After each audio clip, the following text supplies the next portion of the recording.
Public Works, Procurement, and Contracting Committee to order. Can we have a roll call, please? Calling the roll, Mr. Germana. Here. Mr. Miller. Here. Ms. Conwell. Here. Mr. Greenspan. Mr. Greenspan. Here. Ms. Simon. Ms. Simon is absent at the moment. There is a quorum. Okay, thank you. We have the minutes from the April 1st, 2015 meeting. Is there any additions or corrections? Can you have a motion to approve? So moved. Second? Second. Okay, all those in favor say aye. Aye. Motion carries. Okay, is there anybody here to have public comment concerning the agenda? No, Mr. Chair, no one has signed in. Okay, let's go with 0067. Resolution number 2015-0067, a resolution making an award on requisition number 32725 to the CA Aggressor Construction Company in the amount not to exceed $1,084,063.15 for resurfacing Bidoff Road from the Cleveland West Corporation line to Pearl Road in the city of Cleveland, authorizing the county executive to execute the contract and all other documents consistent with said award in this resolution, authorizing the county engineer on behalf of the county executive to make an application for allocation from county motor vehicle $7.50 license tax fund and said amount to fund said contract, and declaring the necessity that this resolution become immediately effective. Okay, good morning. Good morning. Jamal Hossani of Public Works. Mr. Chairman, we received 7 bids on this project, which is a lot better than the last time we were here. The lowest bidder was 9.6% below the engineer estimate. We plan on starting construction May 26 and of August 7. And I'll answer any questions you have. Okay, is there any questions from committee? August 2nd of this year, through the chair. Mm-hmm. Is that August 2nd, 7th or 2nd of this year? August 7th. Of this year? Yes. Thank you. August 7th? That's fast, yeah. Resurfacing. Pretty far, it's a couple miles. Is this part of, through the chair to Mr. Jamal, this has come before us before, hasn't it? This is a piece of it. Yes, this project was under the first moratorium, if you remember the 2-year moratorium, where we were paying 100%.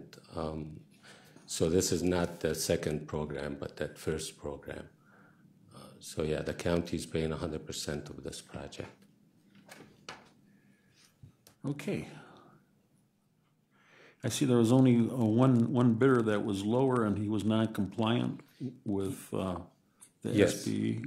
Katz Construction, he had 2 problems with his bid. The first was the SPE, and Lenora can speak about that. But the second is one of the items, which is item 23, the topsoil, he did not provide a bid for, so he's not responsive. Okay. What about timing on this? And the project start and finish? Is that? No, as far as... Oh, yeah, I mean, we're trying to, a lot of these construction projects, we're trying to start them this as soon as possible, so if you could pass them on second reading, that'd be great. Okay. Is there any objection? Second reading? So I'll move that this be sent to the full council for second reading suspension. Is there a second? Second. Discussion. Mr. Miller. Before we vote on it, could I get a report on what the SPE result was on this contract?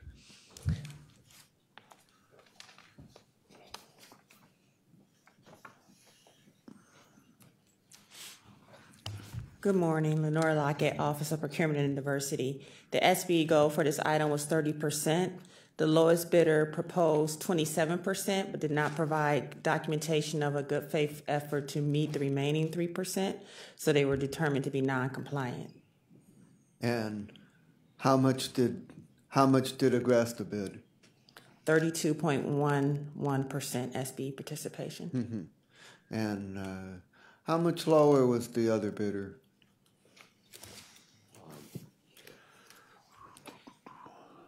He was 10.8% lower, so 14,000. 14,000. 14,000. But there was also another problem with his bid besides the SBE number. Yes, item 23, the topsoil, he just put 0. He did not bid. Okay. Okay, fine. Okay, it's been moved and seconded. All those in favor of sending the second reading suspension to the full council, say aye. Aye. Opposed, nay. Motion carries. 68. Resolution number 2015-0068, a resolution making an award on requisition number 33138 to DeJoya Suburban Excavating in the amount not to exceed $8,209,055.10 for the grade separation of Stearns Road at the Norfolk Southern Railroad in Olmsted Township, authorizing the county executive to execute the contract and all other documents consistent with said award in this resolution, authorizing the county engineer on behalf of the county executive to make an application for allocation from county motor vehicle $5 license tax fund in the amount of $1,641,811.02 to fund said contract and declaring the necessity that this resolution become immediately effective. Okay, let the record reflect that Councilwoman Simon is in attendance. Thank you. Go ahead. Jamal Hussani with Public Works. This is our big federal aid project, the Stearns grade separation, and our lowest bidder was 6.6% above the engineer estimate. However, it's still under the federal cap. The federal money for this project that's available is $8.8 million. And this is a long project. We anticipate the start date of June 1st of 15 and completion of the end of June of 2017. Be happy to answer any questions. Okay, any questions from the committee?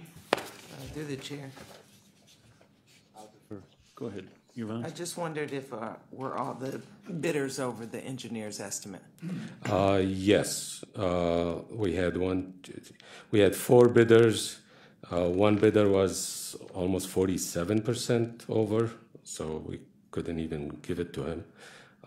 The other bidder was 14.5%. Then we had 8.4%. So when you talk about the 6.6, you stated that the 6.6 was above the engineer's estimate, but it still fell under 10%, which is we're allowed to award it as long as it's 10% under. If it's 10% over the engineer estimate, we can award the contract. And so the process is if this 6.6 bidder had bid 10% or more, we would have went out for new bids. Yeah, we would have to reject. There is another bidder that was 8.4, so, but if all of them were above 10, we would have to reject the bids and go out again. Yeah. Okay, any other questions? Yes. Bill? Is this one using the federal DBE system? Yes. So they have to reach a goal. It's like 8 or 9%. Is that? Do you know what it is? What is it? 10? It's 10%. 10%. Yep. Okay. Okay, same thing on as far as getting this approved so that the contract could be let? Yeah, this is a longer project, obviously, so if we could start in June, that would be great. Okay, is there any objections from anyone to move this forward on a second reading suspension? Mr. Chair, I was just wondering, one last question. The Norfolk Southern Railroad, did they put in any funding or anything in this project? Yeah, actually, this is when Norfolk Southern did that merger, part of the agreement with the federal government that they will pay a percentage of the structure within their right-of-way. And I believe it's around 5%. So they do have a small cost of the structure elements in their right-of-way, yes. Now, do we upfront the money and they reimburse us, or how does that work? Yeah, there is an agreement between us. Usually, as soon as we award the project, our fiscal people will send them the invoice. Yeah. But also on this, also we have an agreement with them that we would pay them for it's a force account if they have to use flaggers for during the construction. So yeah, they do pay us, but we also pay them for being in their right of way when we're doing the work. And that's normal on any project that crosses railroads. And will this need flaggers? It probably, I mean, yeah, they usually like to have flaggers out anytime our contractor is in their right of way. Thank you. Okay, is there any further questions? I move we send this to the full council under second reading suspension. Is there a second? Second. It's been moved and seconded. Any final questions? All those in favor say aye. Aye. Opposed, nay. Motion carries. 69. Resolution number 2015-0069, a resolution making an award on requisition number 33145 to Carvo Paving Company in the amount not to exceed $1,811,511.18 for resurfacing Emory Road from Northfield Road to Marigold Avenue in the city of Warrensville Heights and village of North Randall, authorizing the county executive to execute the contract and all other documents consistent with said award in this resolution, authorizing the county engineer on behalf of the county executive to make an application for allocation from county motor vehicle $5 license tax funds in the amount of $362,302.24 to fund said contract, and declaring the necessity that this resolution become immediately effective. Mr. Chairman, Jamal Hossani with Public Works. This is project also is federal aid, funded 80% by STP funds at NOACA. We received 8 bids on this one. The lowest bidder was 10.1% below the engineer estimate. We plan on starting the project on June 15 and a completion of October 30 of this year. I see these bids are pretty close, so. Yep. Well, except one, he bid 0. Well, He was gonna do it for free. how did that happen? He forgot to put the. I think he didn't fill out, so he's non-responsive. He didn't fill out any of the items. Okay. Any questions from members of the committee? Mr. Chair, Mr. Greenspan. just a general question. I noticed that the funding source is the county motor vehicle $5 license tax fee. The first item was a $7.50 motor tax fee. What is the differentiation between the use of those two funding sources? Well, I know one of them is more flexible than the other, and I don't know if Stan, he's not here.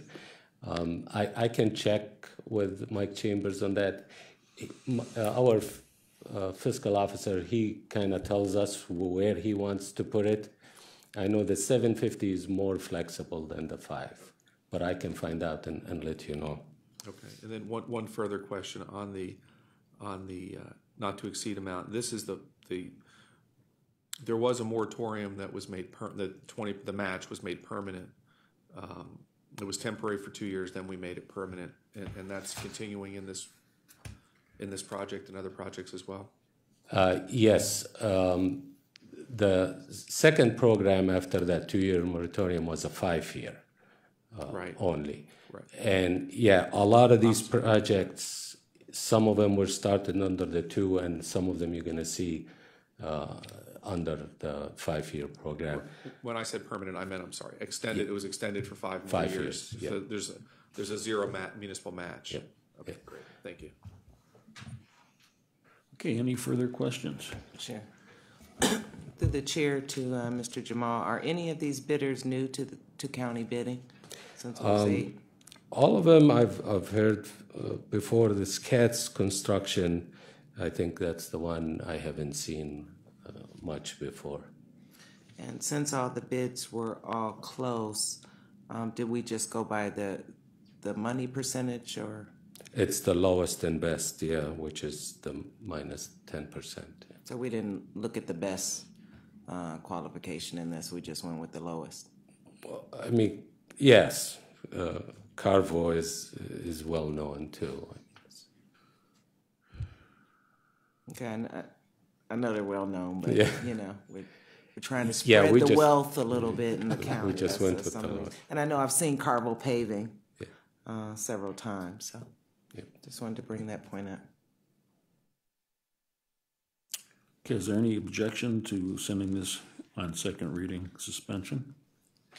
Hearing no objection, I move that we send our 2015-0069 to the full council under second reading suspension. Is there a second? Second. Okay, second. All those in favor say aye. Aye. Opposed, nay. Motion carries. 069, sent to council. Thank you very much. 71. Resolution number 2015-0071, a resolution authorizing the county executive to accept a dedication of land for Shady Elm Lane and Shady Reserve Subdivision, Phase 1, located in Olmsted Township as a public street, 60 feet total, with established setback lines, rights of way, and easements, authorizing the county executive to accept dedication of land on the southerly side of Shady Road, plus 10 additional feet, 35 feet total, to public use in Shady Reserve Subdivision, Phase 1, authorizing the county executive to accept the dedication of easements for construction, maintenance, and operation of public facilities and appurtenances in Shady Reserve Subdivision Phase 1 to public use granted to the county of Cuyahoga and its corporate successors, authorizing the county executive to execute the final plat in connection with said dedications, and declaring the necessity that this resolution become immediately effective. Okay, this is a little different than what we normally handle. Good morning, Mr. Chairman. How are you? Glenn Coyne, Executive Director of County Planning. One of the services that county planning provides to the township is approval of subdivisions that come through. So we review preliminary plats, final plats, and approve those for development. This particular item is requesting that the county accept as public the rights of way and the streets that were built in this subdivision, so that the developer can then turn around and begin building his lots in the subdivision. So this has been through, again, the preliminary plat phase. Public Works has reviewed the drawings, streets have been built, all the infrastructure's been put in, and then they've gone back out and inspected that. Everything's met inspections. They've come back to the Planning Commission. We've approved their final plat with a few conditions that they're satisfying. And then this step here is the actual acceptance of those rights of way and improvements into the county and township system for future maintenance. So that's the request that's before the committee today.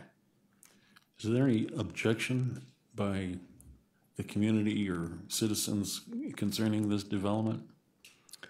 No, sir. It's gone through their local township zoning. It's gone through their township trustees process. It's been under construction for quite some time, and again, we've done all the inspections as it's gone through. There was one issue which was resolved having to do with provision of the sidewalk along the existing public road. That's been satisfied, and so as far as we know, there are no objections out in the township to this at all. And it's again been through our Planning Commission process already at our April 9th meeting. So Okay. that was a public opportunity for folks to speak as well. Okay, my comment concerning that is, there's been a number of projects around my district where it seems like a no-brainer, but people are objecting to it, and of course, I'm open to having people have their say if there's objection. So, is there any need that this be placed on second reading suspension, or can we have full 3 readings? Well, I think the developer has asked us to expedite this if we could. They are ready to begin building their homes and get them underway so they can get them through the building season this spring and summer. So I would request, if it's appropriate, that this be put on for second reading suspension on behalf of the developer. Mr. Chair? Yes. I sit on the Planning Commission, and we've been looking at this project for actually years, and finally, through the participation of the township trustees and the neighbors and the residents, everybody has come to an accord that this is the way they want to go, and have plenty of opportunity to voice their position on the project, and have done so. So I would ask the committee to move this forward under suspension. Mr. Miller? Once this is dedicated, whose responsibility is it to maintain the public rights of way? Well, these streets would become designated as a township road. It's a local township road. And my understanding is, and Public Works can clarify, that they contract with Public Works for the maintenance of the roads in the township. So I would also add that these improvements come with warranties. So there is typically bonds and warranties placed on the improvements. So they're not going to deteriorate quickly. But it's a very good question, because the rights of way and the roads become the property of a public entity, in this case, the township, and ultimately the county as well. So, but we don't bear any of the expense. They contract with us and they pay for it. Is that correct? The township? Yes. That's my understanding, is the township maintains the local roads out there. Now, there are also roads out in the township that are county roads and state roads and other designations. Understood. But okay. this is a very local road serving a 75-lot subdivision, and that's it. So. Okay. Mr. Greenspan? Thank you. You made a statement that the developer, there were still conditions that you had set forth in reviewing the plans. Did I hear you correctly that they have not yet approved all the conditions, or that or have they? It's been through the Planning Commission, and there are a couple of conditions that still need to be satisfied before Public Works and our office signs off on the final plat so they can record it. Since our meeting on April 9th, I would say 75% of those have been satisfied. Most of it has to do with language and bonding and other legal documents that need to be recorded. And as I mentioned earlier, the sidewalk on the public road agreement was the biggest stumbling block, and that's been completely satisfied. So we will not sign and release the final plat for their recording until all of those conditions have been met. But by passing this legislation as it is now, does not require that all your conditions are met, correct? This legislation is only accepting the improvements and the rights of way on behalf of the county. This legislation doesn't approve the final plat. That is handled by the trustees and by the Planning Commission. So would it be customary, or let's put it this way, would it be uncustomary for us to amend this to put language, to state language that until all conditions set forth by the Planning Commission are met, or until such time then this provision shall take effect? Would that help or hurt you? To be honest, it would do neither. It could help, but we already have that. We already have that in place with the approvals that the Planning Commission gave on April 9th. So it's covered. Okay. Just to make sure. But I just don't want us to pass this. You're still waiting for information, and then the county or the township be held over a barrel, so to speak, waiting for compliance on the other end. If language in here helps expedite the process, let us know, and we can quickly make an amendment. If not, I'm fine with it as it is. I appreciate that. Yes, we feel like we have the protection in place in the legal agreements to make that happen. And again, Councilmember Simon can comment, as she was at the Planning Commission meeting when this was really dealt with in detail. So, and you're comfortable, Councilmember? Yes. Okay. Thank you. That's all I need to know. All right. Thank you. Mr. Miller, just for a second, how's our law department feel about us passing this with having some open situations? It is my understanding, I'm not familiar with this project, but it is my understanding that this legislation approves the dedication of the roadway only. So all the other conditions are up to the Planning Commission to approve. So as far as the county is concerned, we are protected. Okay. Especially if Public Works has approved the right-of-way plans. Okay. Dale? Following up on Councilman Greenspan's question, am I correct that that none of the conditions are in dispute, that it's simply a matter of the developer executing the necessary changes to documents to comply with the conditions, or are some of the conditions still being discussed? No, you are correct. They are merely finishing up the language of the legal documents. All of the physical improvements, inspections, construction requirements, fees have all been met. It's just so they're saying they're willing to do everything that the commission has requested. they absolutely have, yes, sir. Okay, fine. Okay, if there's no objection to moving this second reading suspension, I'll so move. Is there a second? Second. Okay, it's been moved and seconded. Any last questions? All those in favor say aye. Aye. Aye. Opposed, nay. Motion carries. Thank you very much. 71 is moved to council. 72. Resolution number 2015-0072, a resolution authorizing a revenue generating agreement with the Arc of Greater Cleveland in the amount not to exceed $3 for lease of space at William Patrick Day Services Center located at 2421 Community College Avenue, Cleveland, for the period 7/1/2015 through 6/30/2018, authorizing the county executive to execute the agreement and all other documents consistent with this resolution, and declaring the necessity that this resolution become immediately effective. Morning. Board of Developmental Disabilities, and I'd like to give you a little background on these buildings very quickly. I've done this before, but I'm not sure that all the people that presently are on the committee were present at that time. These buildings, the CCBDD, the County Board of Developmental Disability, operates 16 facilities. They're used for training centers, they're used for administration, transportation, etc. 5 of those buildings, for a period of almost 30 years or better, were used as what we call developmental centers, and it was for the education of children with developmental disabilities ages 2 to 21. However, because of the federal laws and the state laws that changed, these children are now being educated in their public schools. Consequently, these 5 buildings have space available.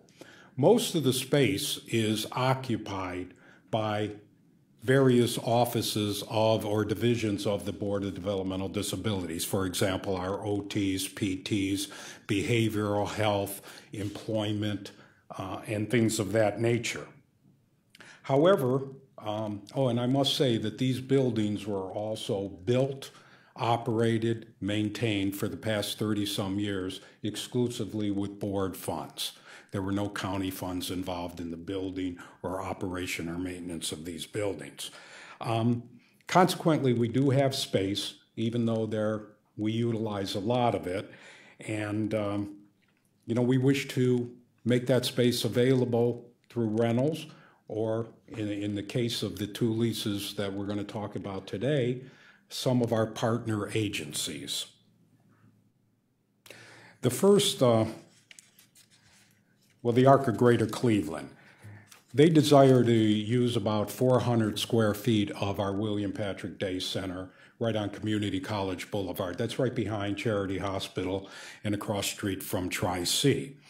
And that's an independent nonprofit agency, which basically is an advocacy agency. Their mission is to empower people through education, promotions that improve quality of life. And they mainly deal with the individuals with intellectual disabilities and developmental disabilities. As I said, they're an independent nonprofit. The activities they do, they're an information resource for individuals with developmental disabilities. They're a watchdog agency for various providers and other agencies. They at times resolve issues that an individual may have with a particular provider or with a school district if the individual's of school age. They teach the individuals about the rights they have and how to advocate for themselves. And they also work with legislators. Right now, I know there's a lot of the state budget. There's a lot of changes that will impact boards of developmental disabilities and individuals with developmental disabilities. And I know they do a lot of for lack of a better word, lobbying the legislators to try to advocate for the rights of developmentally disabled individuals. The funding of ARC is extremely limited. They just basically their membership dues and donations. Therefore, that's why the lease is only for $1. We look at them as a partner because they advocate for individuals, all individuals in Cuyahoga County with either a developmental disability or an intellectual disability, regardless if they're served by the Board of Developmental Disabilities. So that's why there's only $1 per year. It's a 3-year lease for approximately 400 square feet. The lease itself was reviewed by the county law department. Actually, Ms. Davis was the person that did review these leases.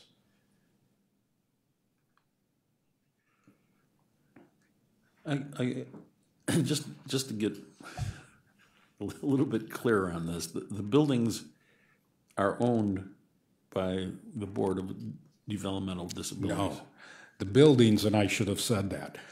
By law, the only buildings or facilities that a Board of Developmental Disabilities can own are those for residential purposes, like a group home type thing. These are not. Therefore, the title of these 16 facilities and the 2 facilities we're going to be talking about today are the county. The county is the title holder. That's why I have to come in front of you and ask permission to lease these facilities. We have no property rights in them. Okay, so that's where I was confused. Okay. But the County Board of Developmental Disabilities paid for these facilities through their local tax dollars levy fund for the construction of the buildings and the operation of the buildings and the maintenance of the buildings.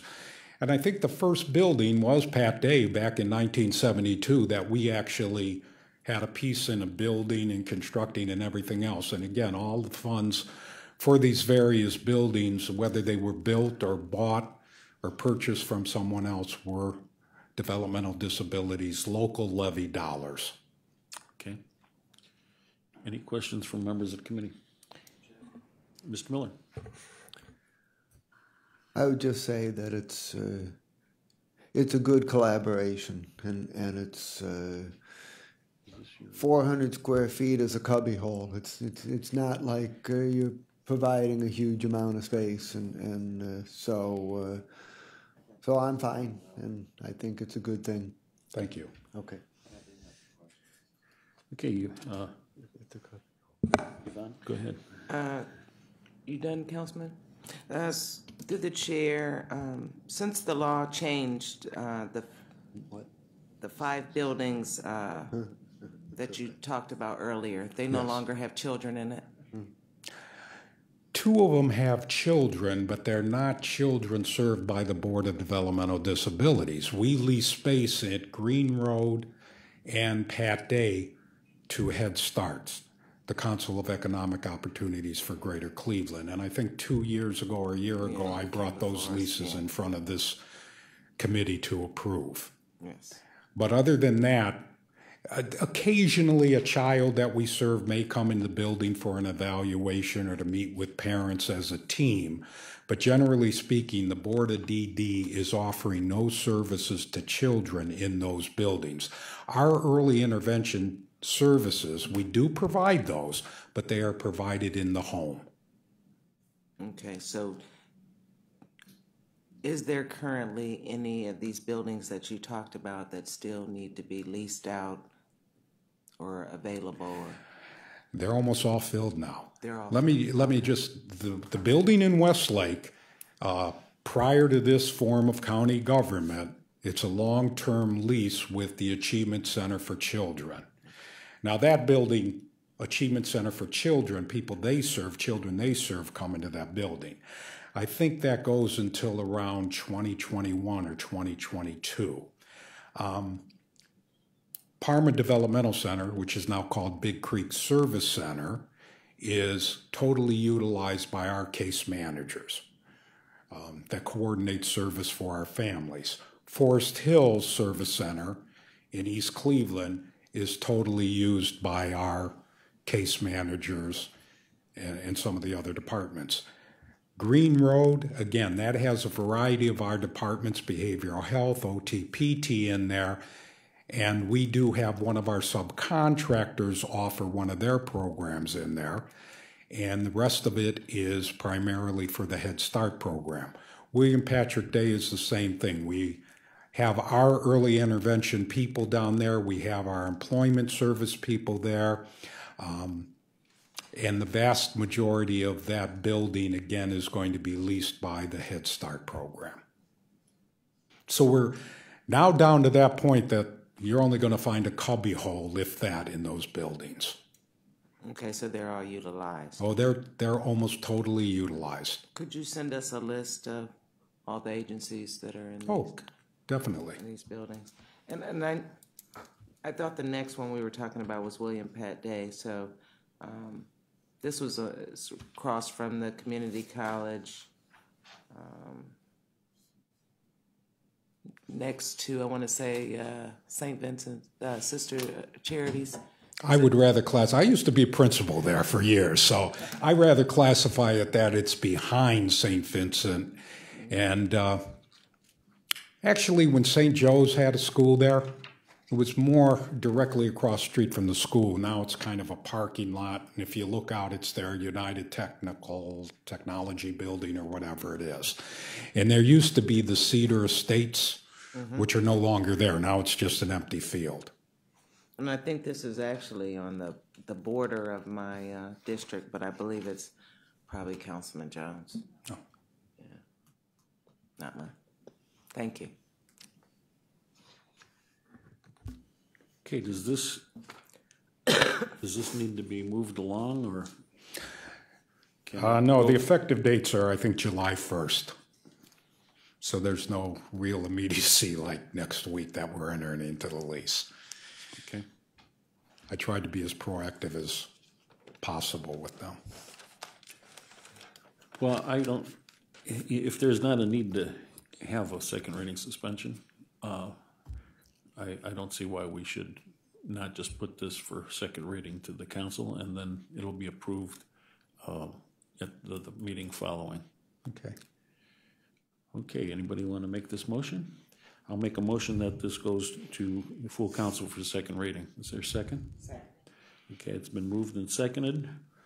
Any final questions? All those in favor say aye. Aye. Opposed, nay. Motion carries. 73 is going to full council under second reading. Thank you very much. Okay. Resolution number 2015-0073, a resolution authorizing amendments to various revenue-generating agreements with Educational Service Center of Cuyahoga County for lease of space at various Cuyahoga County Board of Developmental Disability Centers for operation of Help Me Grow programs for the period 9/15/2013 through 9/14/2015 to extend the time period to 9/14/2016 and for additional funds in the total amount not to exceed $2, authorizing the county executive to execute the amendments and all other documents consistent with this resolution and declaring the necessity that this resolution become immediately effective. Okay, we currently have two leases, one at Green Road and one at Pat Day, with our Educational Service Center, who is the fiscal agent for Help Me Grow. Help Me Grow is actually a department or a wing or an arm of the State Department of Health.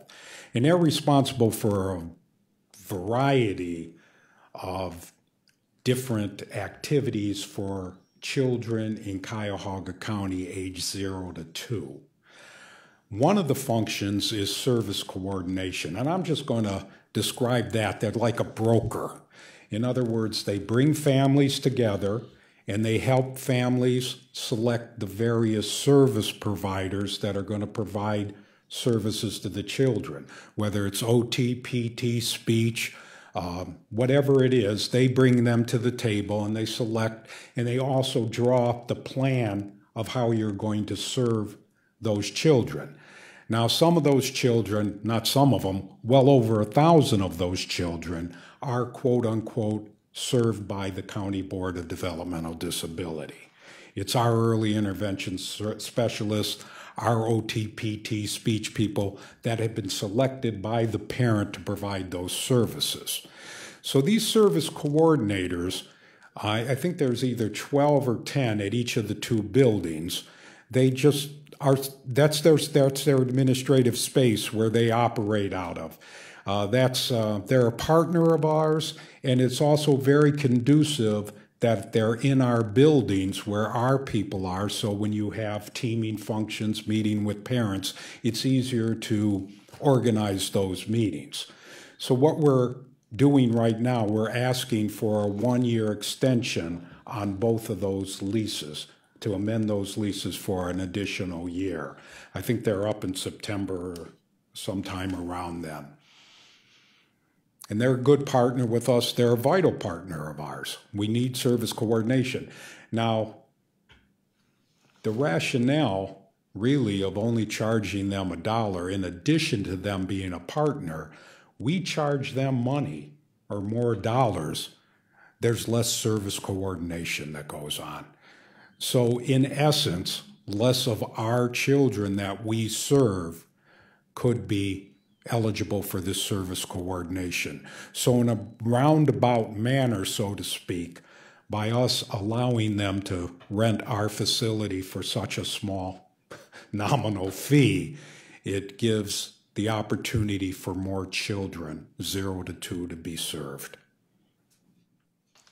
Okay, makes sense. Any questions from members of the committee? Mr. Conwell? Through the chair, why only extend for 1 year instead of doing the 3-year normal?